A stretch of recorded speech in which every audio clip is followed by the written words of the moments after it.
kalau di masalah zakat itu kan di dalam surat At-Taubah itu kan sudah dijelaskan mustahiknya ya. Muzakinya jelas yang berkewajiban zakat, mustahiknya ada 8. Itu sudah ditetapkan oleh Allah sendiri ya di situ.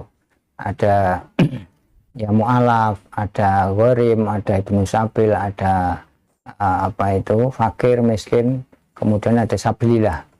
Nah itu memang kalau di dalam jamaah Islam jamaah itu yang 40% itu kan dibagikan ke mustahik di kelompok.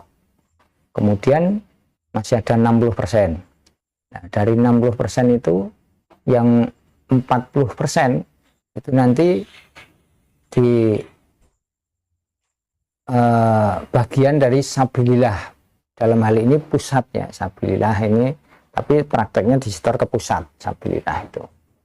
Kemudian dari itu 10% kan diberikan ke pribadi, kiai daerah dan sebagainya.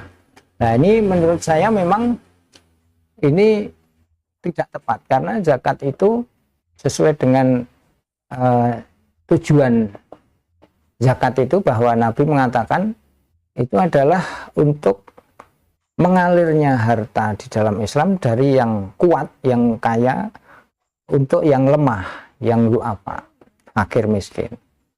Jadi memang harusnya porsinya untuk fakir miskin, du'afa, gharim dan sebagainya itu harusnya justru itu yang utama, yang paling besar menurut pemahaman kami ya. Nah, tapi ternyata yang kita jumpai sabilillah itu ternyata paling besar. Sabilillah pusat, sabilillah pun pusat, enggak kelompok dapat bagian dari sabilillah itu desa, daerah enggak dapat. Sabilillah pun full semuanya ke pusat. Memang tahun berapa itu 5%-nya ke pribadi imam daerah, kemudian ditingkatkan tahun berapa itu 10% ke pribadi imam daerah. Nah, saya nggak tahu kok untuk pribadi imam daerah diberi itu tujuannya apa gitu, kita juga nggak tahu ya tujuannya pusat itu. Kemudian dari 5% ditingkatkan 10% pribadinya kiai daerah, itu maksudnya apa, kita juga kurang paham. Jadi nah, maka di sini saya menjumpai beberapa hal yang memang tidak berjalan ya. Harusnya mengangkat apa itu ekonomi atau maisahnya para du'afa, tetapi du'afa itu tetap du'afa di dalam Islam jamaah itu. Jadi seperti nggak terangkat dengan adanya zakat itu. Apalagi dengan persenan, lebih ngeri lagi itu. Persenan itu pengelolaannya tidak diketahui secara pasti ya. Nah, jadi tidak transparan sama sekali, padahal tiap bulan itu jelas puluhan miliar masuk ke pusat. Dari peninggal saya dari Islam jamaah itu ada sekitar 316 daerah waktu itu. 316 daerah itu, daerah saya aja 200 per bulan. Kalau di rata-rata 100 aja lah tiap daerah, udah 30 sekian miliar ya, 31 ya. Kalau Pak Kordi memperkirakan 40 lebih itu, nah, 40 lebih, memang 40 lebih per bulan rutin. Nah itu untuk apa? Itu kan kita nggak tahu mas, untuk apa itu pengelolaannya, karena memang tidak ada transparansi sama sekali. Jadi menurut saya memang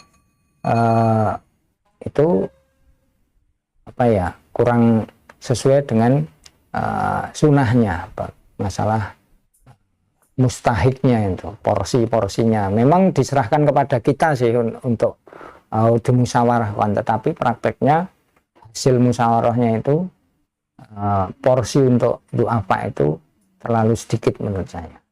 Jadi pengalaman pribadi saya dan keluarga ini, begitu saya mengundurkan diri itu ada mereka langsung musyawarah, kemudian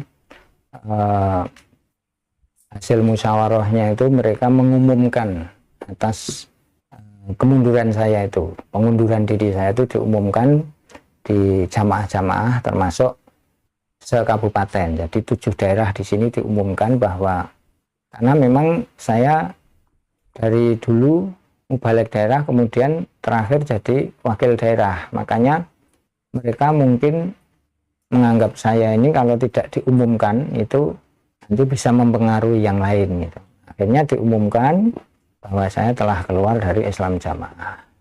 Nah, mereka menyebutnya murtad, Pak.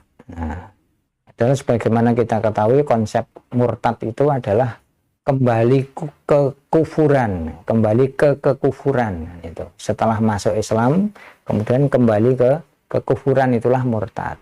Tapi kalau seseorang masih di dalam lingkup Islam, hanya berpindah dari satu komunitas ke komunitas lain, akan tetapi masih tetap di dalam wadah Islam, kan tidak bisa disebut dengan murtad. Makanya di sini saya dituduh murtad dari Islam.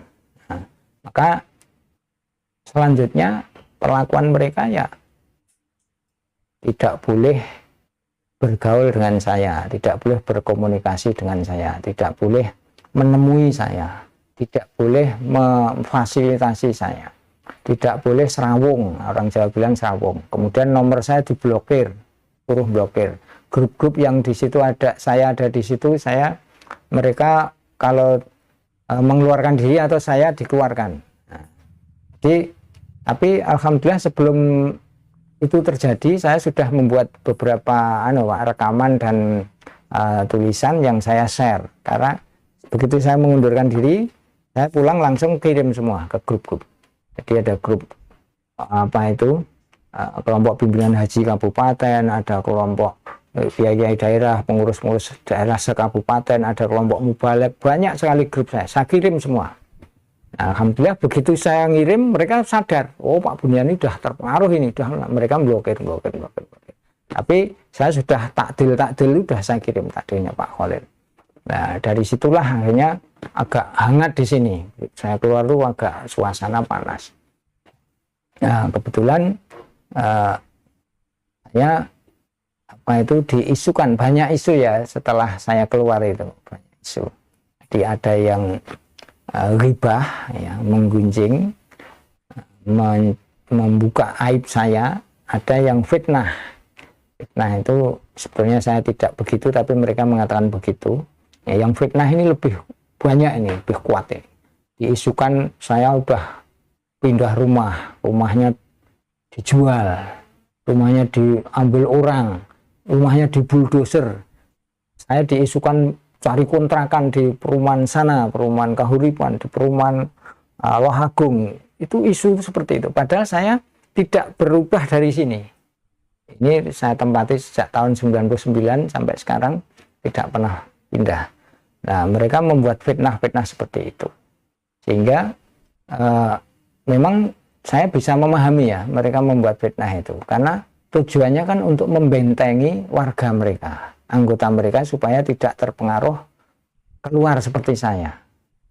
Tetapi mereka sayangnya itu menggunakan segala cara gitu loh, demi membentengi anggotanya supaya tidak terpengaruh, tapi menghalalkan segala cara sampai membuat fitnah ke saya. Padahal kan kita masih sama-sama muslim ya, dia kan nggak boleh menghibah terhadap saya, memfitnah terhadap saya. Itu kan seharusnya dimintakan ridho dulu sebelum nanti jadi urusan di akhirat. Ini yang saya terima seperti itu sampai sekarang. Jadi misalnya ada takziah, ada orang punya kerja, kebetulan masih saudara saya meninggal dunia, saya kan juga takziah ke sana. Nah, dia di komplek dekat masjid. Wah, itu nggak ada satupun yang menyalami, duduk bersebelah dengan saya. Udah minggir semua itu, minggir semua. Tapi saya alhamdulillah punya prinsip. Saya ini keluar dari Islam Jamaah itu karena menemukan kebenaran. Saya tidak takut dan tidak punya bitonah. Justru mereka yang takut dengan kita.